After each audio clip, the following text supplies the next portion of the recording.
ways, there can't be a greater contrast between two individuals. At least in appearance you are. You from a very urbane and very sophisticated background. I grew up in a village in Telugu medium, and you are in the spiritual realm. And I'm anything but spiritual, I'm in the completely temporal realm. I built all my life around the principles of rationality and logic. When you are a person of religion, you were given certain edicts, what is good, what is bad, the 10 commandments, the do's and the don'ts. But in ordinary life, for most people, particularly in the public domain, to distinguish between good and bad seems to be increasingly difficult. I've always held that there are two realms, the individual gain, and the second is the public good.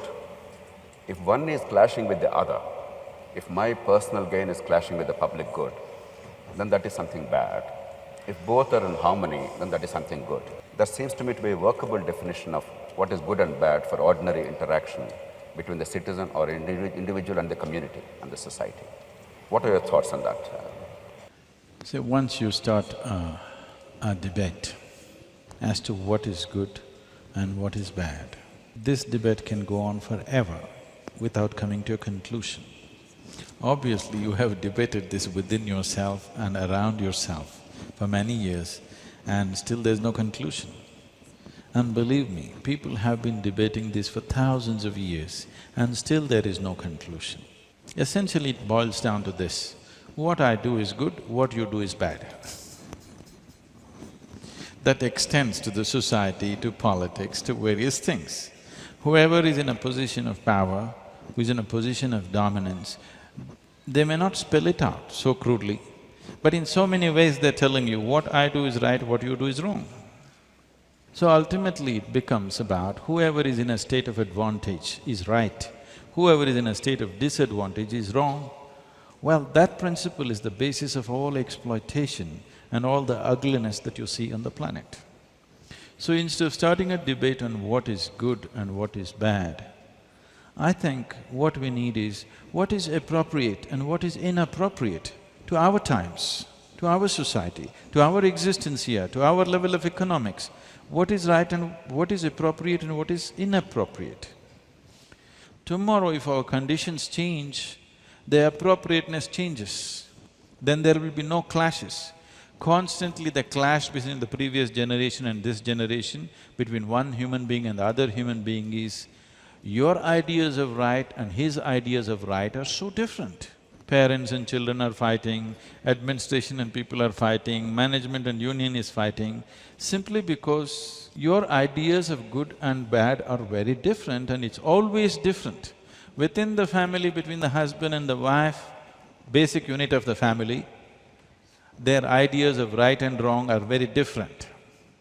So once you enter that space, you are entering into an endless controversy, no possibility of a solution. But if you look at appropriateness of action, then we can arrive at what is the appropriate thing to do in our society, for our conditions, for our limitations. Sadhguru, that brings me to the question of ensuring that the moral conduct is actually upheld. While spiritual gurus, religion itself and societal norms have a value, they don't seem to be sufficient. Only in India, whenever you talk about corruption or some other misconduct in public life or in private life, we talk of morality and values instead of talking about institutions. As far as I'm concerned, there's no corruption in India. Where is corruption in India? There is only banditry. I don't see any corruption. Because corruption means you come to me and you want a favor to be done, I'm willing to do it, but you know, under the table I want 2 rupees from you. This is corruption. I break your head and I take everything that you have, this is not corruption. It's just plunder. So when we talk of all these evils in the public domain, oftentimes we talk of values in this country rather than enforcing a certain code of conduct.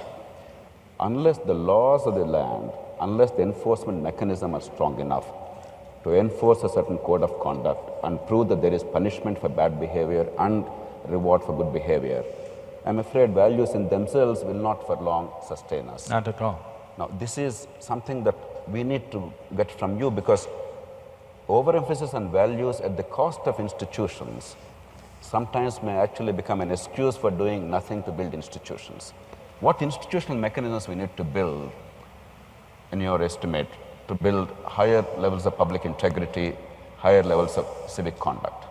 See, one important thing that India needs to do is to simplify the laws in a way that everybody understands it. Right now, it's so complex and so ambiguous, nobody really knows what it is. And because there is so much ambiguity, it creates so much gray areas, which breeds corruption endlessly. If there is no ambiguity, somebody just couldn't come and ask money out of me to do some work, isn't it? There is so much ambiguity. These laws were largely created by the English because they wanted ambiguity, so that they could interpret it whichever way they want. If they want to pick you up tomorrow morning, they want to pick you up and there's a good enough reason. We have still kept the same laws, and even today it is true, the law can just come and pick you or me up now, and I don't know what I have done, but he can pick you up and they can produce something, number, whatever, criminal procedure code, some damn number that I'm not aware of, and they can say, you did this. Because it's such an ambiguous law, this is good to control foreign nations if you occupy them, not for our nation to move ahead. Too much ambiguity. You can see a million examples like this in the country, where laws are unnecessarily complicated and ambiguous, which is essentially breeding ground for corruption. Now, Sadhguru, I hear you saying that A, the cultural ambience in which you live, that matters about the appropriateness, and B, it changes from time to time, generation to generation. In other words, people sometimes confuse taboos with morals, the changing fashions and attitudes with morals. But unless we have some kind of a yardstick which is measurable and somewhat universal in guiding our behavior and dealing with the society at large, or perhaps even in nature, how are we going to give people a yardstick other than religious edicts? That is the challenge for many agnostics, because we can't go by the 10 Commandments merely because God gave us those. We can't go by the Gita because Lord Vishnu told us so. We need a temporal yardstick. We need an institutional mechanism to be able to measure and say, this is right, this is wrong, a talisman. Trying to fix the human societies with morality will only bring more and more deception. And above all, it kills life in so many different ways. Why are we trying to fix life with morality? Essentially because we have never bothered to stir up humanity. There is something called as humanity within us. If you stir up this dimension, which we call as humanity, when somebody is feeling very human, he doesn't need morality. He will be fine the way he is. But instead of being a human being, he becomes a Christian or a Hindu or a Muslim or an Indian or a Pakistani or this or that, or so many things, caste, creed and many things. So instead of a human identity, he takes on a different identity. Now you can do most horrible things with great pride. Yes, you can kill thousands, not one, you can kill thousands and feel really good about it. I did it. Because I did it for the nation, I did it for my religion, I did it for my caste, creed, whatever else. So your identity is shifting from your fundamental identity to make-believe identities. It may serve limited purpose. We are a nation because we have to politically manage ourselves. It is not some divine dictum that this is a nation like this. We are the people who drew the lines, isn't it? Now we believe that's how it is. For certain functional realities, we draw lines, but that is not the reality. So a human being should essentially be identified as a human being, not by his religion, not by his race, not by his caste, creed, nationality, no. If he sits here as a human being, you will see he does not need morality. He will be fine. And that's what is needed in the society, to stir up humanity, not morality. That's it. That's a terrific message, Sadhguru. Essentially what you're advocating is that go beyond the individual, go beyond the sect and the creed, and embrace humanity itself. And you will not go wrong in your actions. I'm not saying embrace humanity, I'm saying you are human, isn't it? I don't have to teach you to be human, you are human. The problem is, somebody else has taught you that you are something else. Somebody else has told you you're Indian, somebody else has told you you're Hindu, somebody else has told you you're Muslim. But the reality is you're human. If you travel 100 kilometers in India, people look different, they dress differently, they speak differently, different languages, our food is different, everything is different. But still, for over 10,000 years, the whole world has referred to us as one nation. Though we were over 200 political entities at some time, still, we've been doing trade with Syria, Jerusalem, Damascus, Jerusalem, Greece, all these places for over 8,000, 10,000 years. Even at those times, they referred to this country as Hindustan, though there were 200 entities. It was referred to as one nation, as Bharatvarsh or Hindustan or whatever the name. Because somewhere people saw this as one nation, though it was ruled by many kings. Because there was one ethos, which is something that the politicians and administrators and the people have never paid attention to. The only thing which keeps us as one nation is a certain fundamental spiritual ethos, which is not on the surface, but which is always there. In the sense, people recognize this as one nation from outside because they all believed in something. This nation has never been a nation of believers. We have been a nation of seekers because spiritual process has been the main thing. Here people are not believing in God, they're seeking mukti or liberation or freedom. There is a difference between a seeker and a believer. A believer means he's made a conclusion. A seeker means he's wide open. He's realized that he does not know, that's why he's seeking. This one quality set us apart from the rest of the world, so outside world recognized as one nation, though there were so many political entities. We need to understand even today, it is only this spiritual thread which is keeping this as one nation. Right now it's being systematically hacked at. If you break this one thing, after 25, 30 years, you will wonder, why are we one nation? And we will break.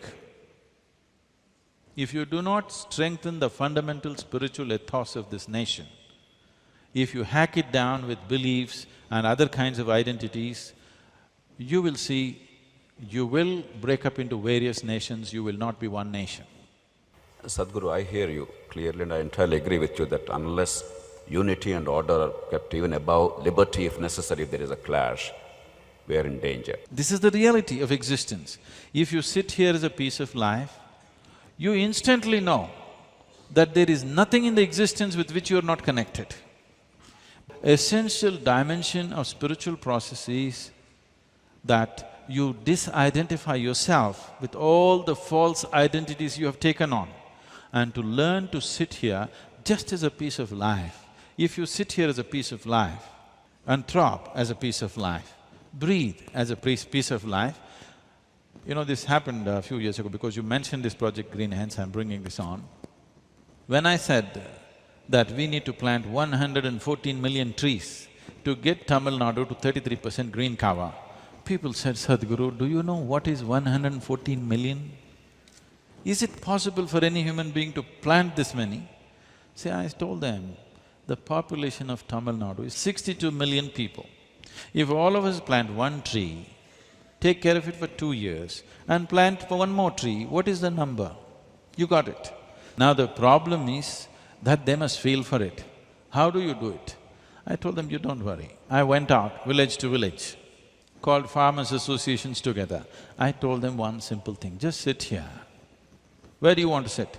In the sun or under the tree? Choose. You know what's the choice. Everybody sits under the tree. Now I said, see, are you breathing? Yes. I want you to understand what you exhale, the tree is inhaling. What the tree is exhaling, you are inhaling. Just sit here and feel it, it's happening. 1/2 of your lungs is hanging out there. It just caught like a fire. We've not planted 114 million trees, but 17 million trees. And Tamil Nadu's green cover has officially gone up by 7.2%. And we didn't give up our lives to do this. This is just one of the small things we do. Just that, if everybody gets involved, it's such a small job, isn't it? Why are they not getting involved?